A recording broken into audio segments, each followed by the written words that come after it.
Hello, ladies. How are y'all doing tonight? We're really, we've had a busy day today. Got to turn my volume down on my phone. Again, that always happens to me. I always, always forget. I hope you're having a great day. I hope you're ready for tonight's Wellness Wednesday. Welcome, especially to any new ladies that are here for the first time. And, I usually just kind of wait as everybody is getting on. I want to make sure that looks like the connection is working, and so we're good. And while we're waiting for more ladies to, the rest of the ladies who want to jump on this evening, I'm going to say my disclaimer for what anytime I get on do a live event, I've got to, say my disclaimer. So that is anything that I say tonight during this Wellness Wednesday is just health information. It is not considered, should not be considered health advice. Don't start taking or stop taking or change the way you're taking any of your medications. If you feel like you really need to, please consult with your prescriber so that they can help you make the appropriate adjustments. Some medications need to be weaned appropriately. It's just best that you contact your provider. And by attending this Wellness Wednesday, this does not establish a doctor-patient relationship. And with all that said, I want to jump into tonight's surprise topic. How many of you have heard of the parasympathetic nervous system? Okay.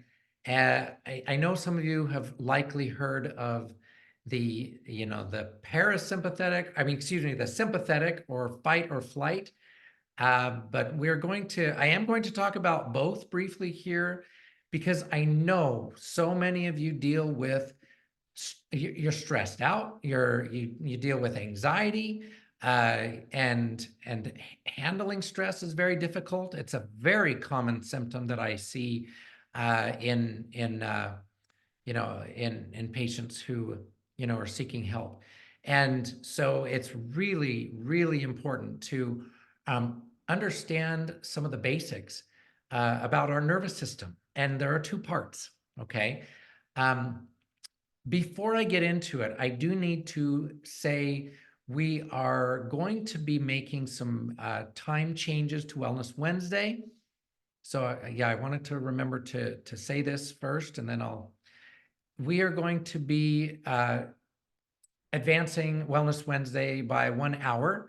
So we are now going to be doing Wellness Wednesday starting next week at 7 p.m. Mountain Time, 6 p.m. Pacific Time, 8 p.m. Central Time, and 9 p.m. Eastern Time. All right. So just so you remember, please maybe make a note of that if you if you can, so you'll remember. All right. Now, parasympathetic nervous system, sympathetic nervous system. So I'm going to pull up let me share the screen. And a picture, because a picture is worth a lot. Okay. So on this, on the sympathetic side, this shows a picture of your brain and spinal cord, and just the ways this, and if you follow those little red lines, this tells you how the sympathetic nervous system innervates the different organs. So the sympathetic nervous system is a network of nerves that prepares the body for physical activity, prepares it for stress, prepares it for danger, okay, by activating the fight or flight response. Okay, so let's talk about physical activity. The sympathetic nervous system redirects oxygen-rich blood to areas of the body that need it during intense physical demand. So this includes increasing heart rate and your ability to breathe, all right, relaxing the airway muscles and and stimulating sweat production too. Okay. All right. As far as stress goes, the sympathetic nervous system is activated when the brain senses stress, right? And this is any kind of stress. It's physical stress, emotional stress, chemical stress, okay? Even from foods and substances that we take in, okay? And so it'll affect your eyes, it'll dilate your pupils to improve your eyesight. It'll increase metabolism, so to really get your cells working and slowing down digestion, and so forth. So, what about danger? What about the preparation for facing danger? So the sympathetic nervous system helps to maintain what we call homeostasis during daily activities like eating and regulating body temperature. Okay. And like I pointed out, as you look through, and I don't know if you can see my cursor on here, but I'm kind of trying to follow along some of these. You can see the lines going to the different organs and glands of the body. Okay.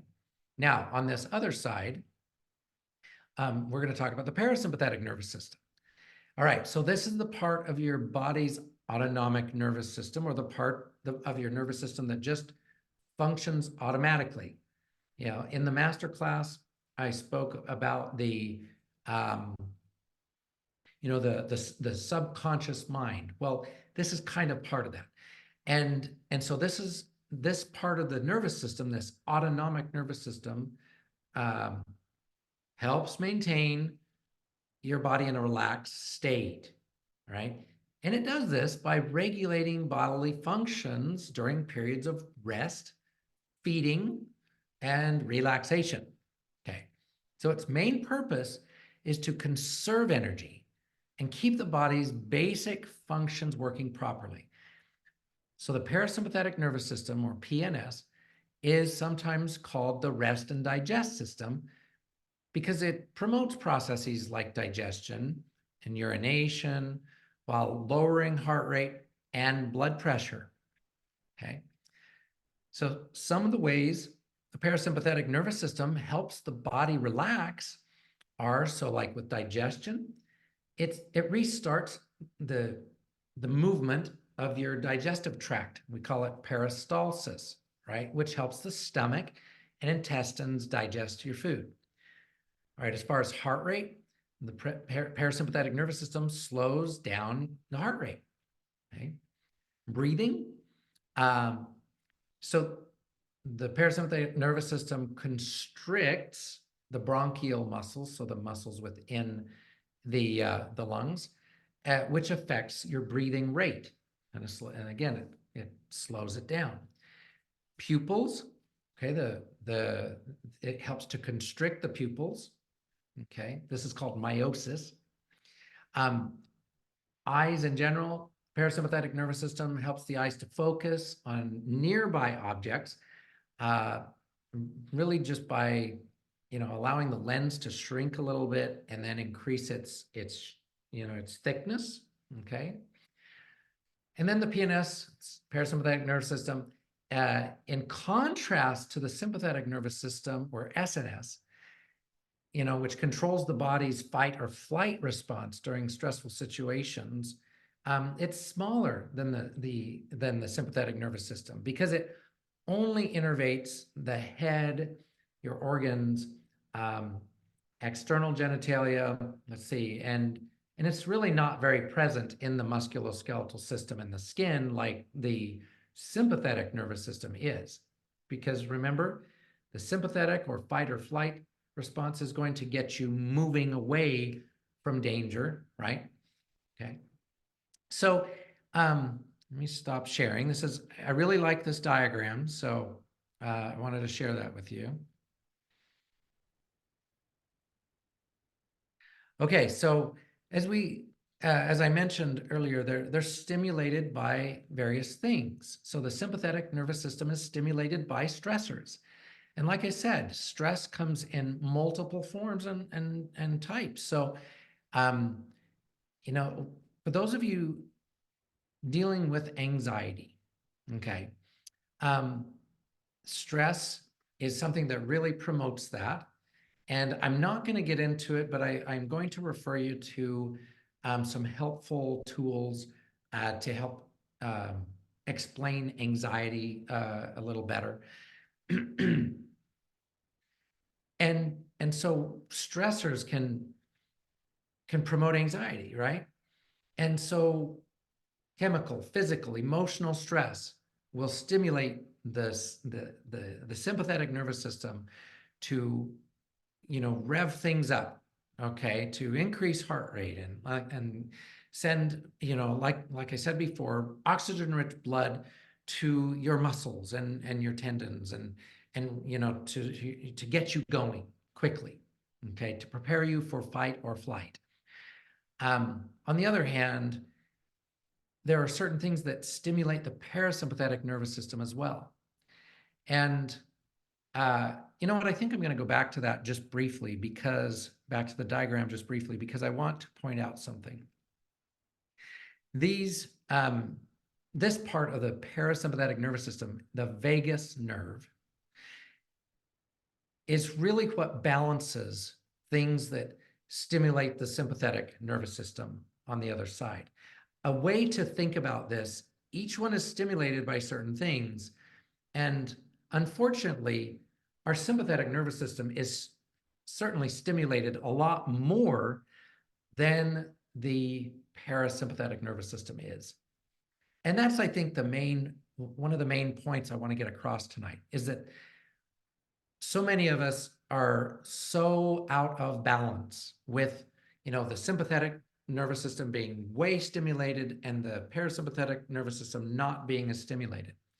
So again, look where this vagus nerve also innervates. And one way to think about this is each of our organs has two sets of inputs, okay? And truly, that is for balance.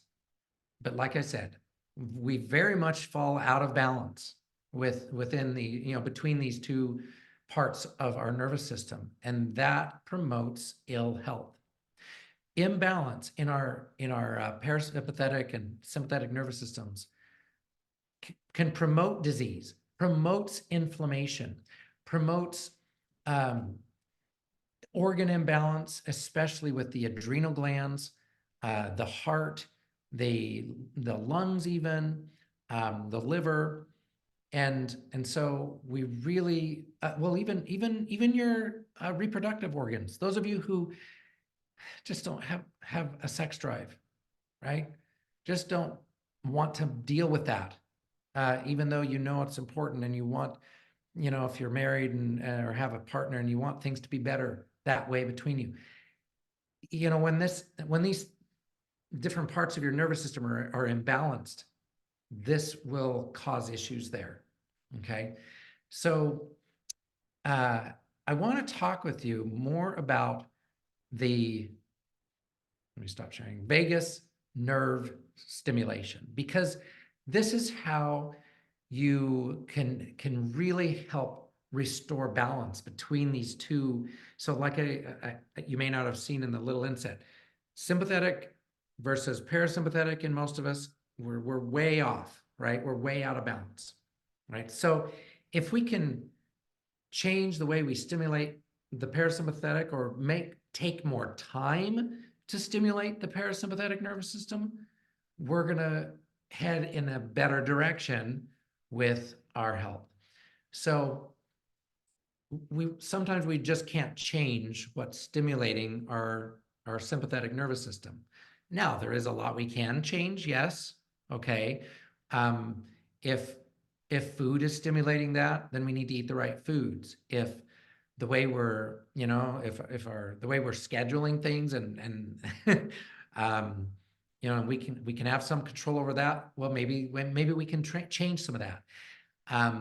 There are some things that we can change to decrease our sympathetic nervous system stimulation, but there's also many things that we can do to increase our parasympathetic nervous system stimulation. And we call that then really vagus nerve stimulation. So there are some really good exercises and things you can do. Some of them are they're very simple. All right. So the first one is humming or singing. So when you hum a tune to yourself, or hum out, it's out loud, obviously, but I don't care if anyone's around. If you don't care, I don't care. Humming a tune or singing, while you're doing that, you cannot have intrusive thoughts. It's very difficult to focus on other things other than, some of you do hum while you're maybe doing housework or things like that. If you're just doing a task that requires, humming can help you basically just kind of relax the part of your body that needs to relax in any given time. So try it. When you're having, especially if you start to have anxiety or symptoms of anxiety or a stressful situation, try humming and see if that doesn't help. Another thing that you can do to stimulate the vagus nerve, and I say try to do some of these exercises even when you're not feeling anxious, even when you're not feeling stressed. For example, gargling. Okay, gargling is a way to stimulate the vagus nerve. It's kind of like, how I said we spend a lot of time stimulating our sympathetic nervous system? Well, we could spend more time stimulating the parasympathetic nervous system. And that's what counts, is actually the time spent doing it. It's very similar, if you think about it, to, plugging in your phone to charge it. We know that it's not going to work properly unless you charge it. So spend the time with it plugged in. So in other words, spend some time plugging in your parasympathetic nervous system throughout the day.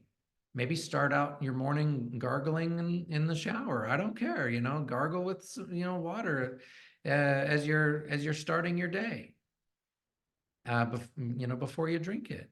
This is a good exercise for stimulating your parasympathetic nervous system.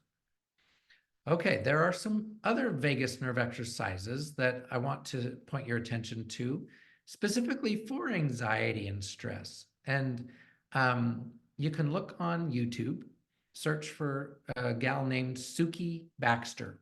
Suki spelled Sukhie, Baxter. Okay. And she has some really good information and tips and demonstrations on vagus nerves exercises for relieving anxiety and stress. Okay. All right. Now there are some devices. Now I'm kicking myself for forgetting to bring mine, but I do have a Pulsetto device, which is a little device you put around your neck, and it has two little metal electrodes that literally sit over your vagus nerve, okay, on your neck. And it pulses it. Kind of, if you've ever used a TENS unit, it's kind of like that, but it just kind of gently pulses depending on how you set it. And there's an app to physically stimulate the vagus nerve. Okay, so that's helpful.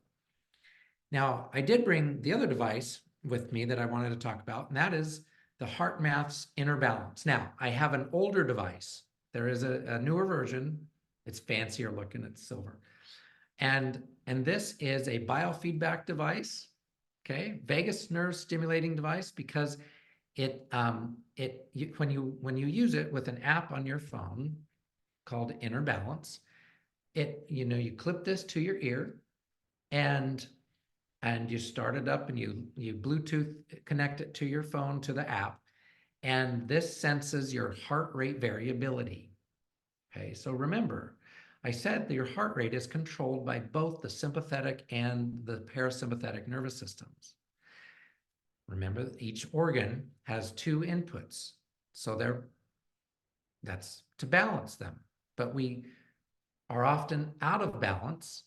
And so when we use things like this, we can bring things into better balance. In fact, the purpose of this device, the HeartMath Inner Balance device, which we give to all of those who I accept as patients, we give each patient a HeartMath Inner Balance device.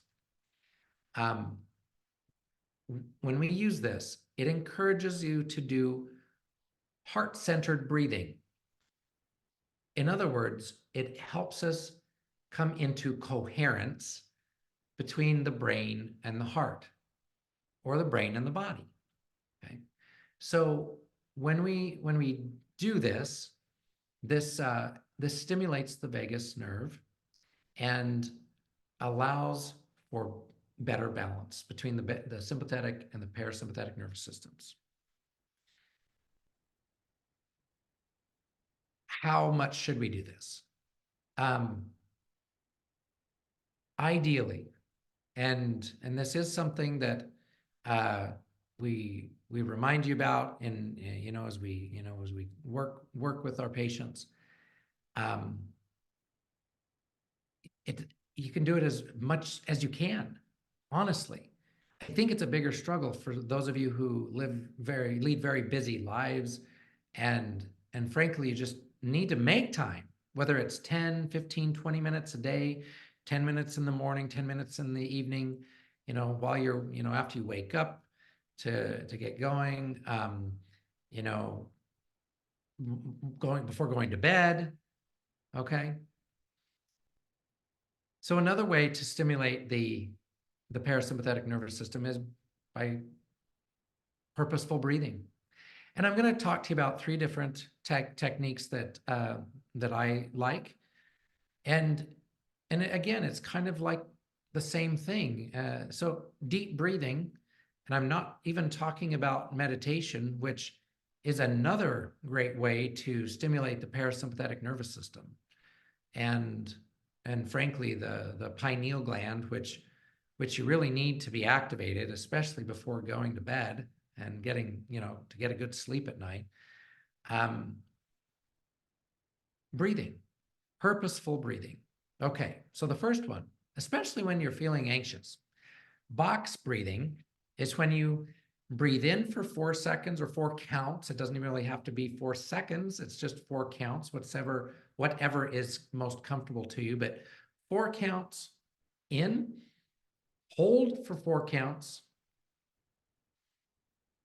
exhale for 4 counts, hold for 4 counts. So there's your box.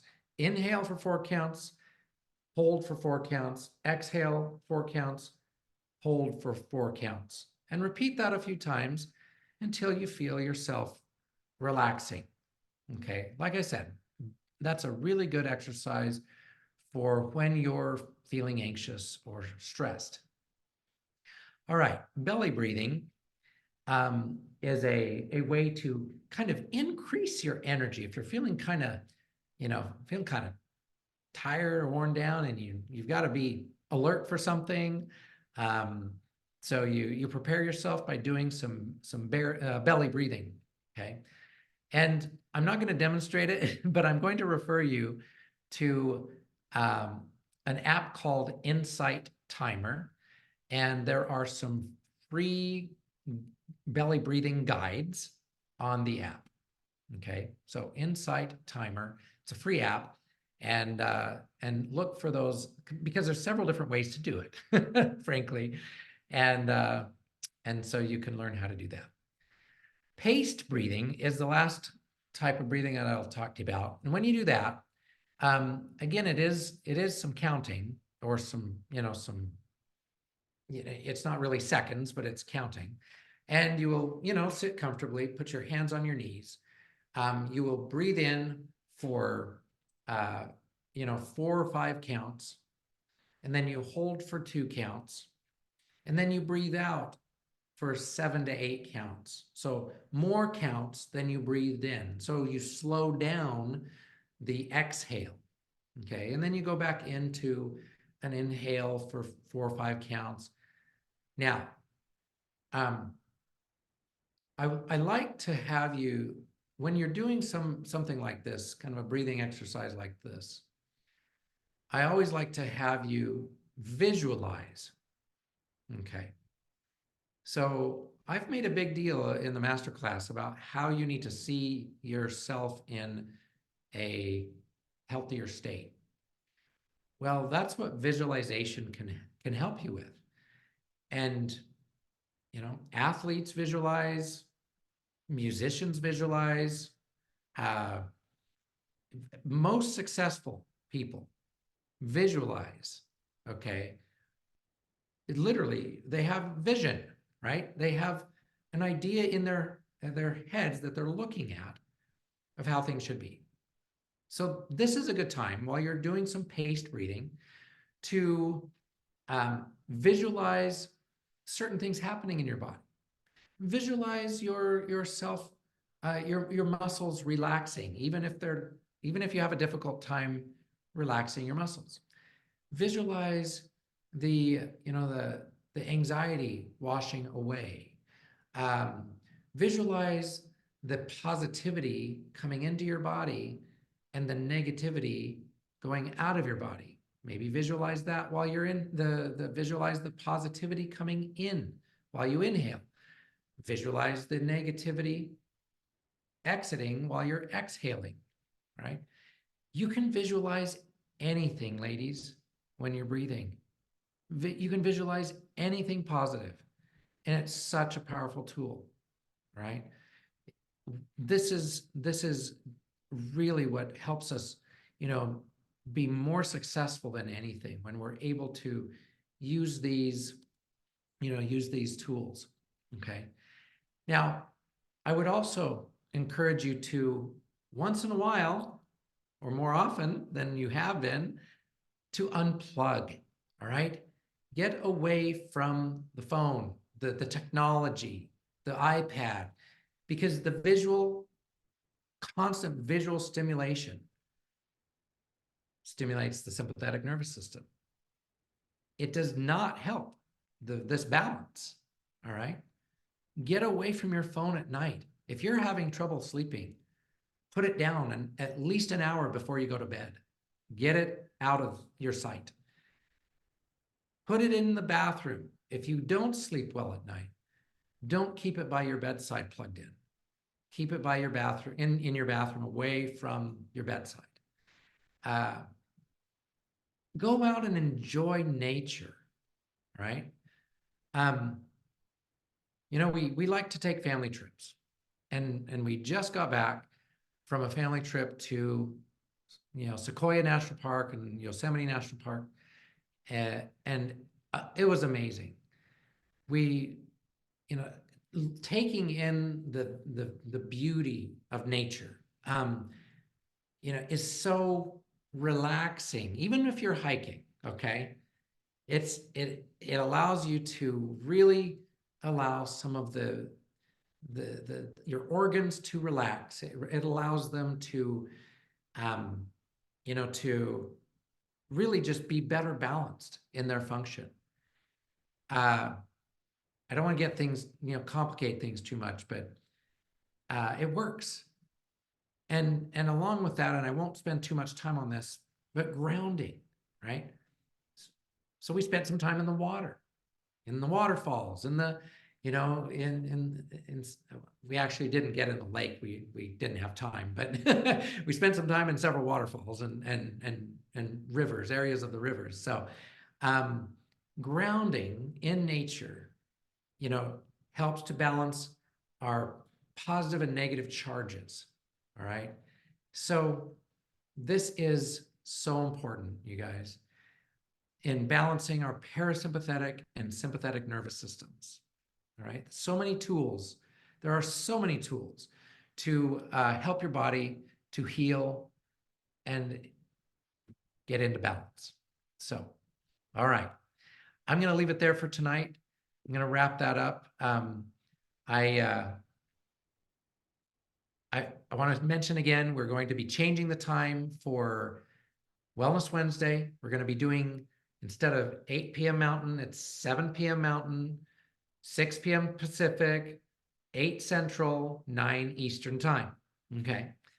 So starting next week, that's going to be the new schedule. And also, details for the masterclass are getting finalized. So please stay tuned in the group for the announcement for those dates. Okay. The times will be the same. They'll still be at 7 p.m. Mountain Time. So watch for those dates and times. Ladies, it's been a pleasure. If you do have any questions, leave them in the chat. Got a lot of work to finish up tonight, so I'm going to get to that. But have a great evening. Remember that there are answers, have hope, and you still have the power to heal. Take care and have a great evening.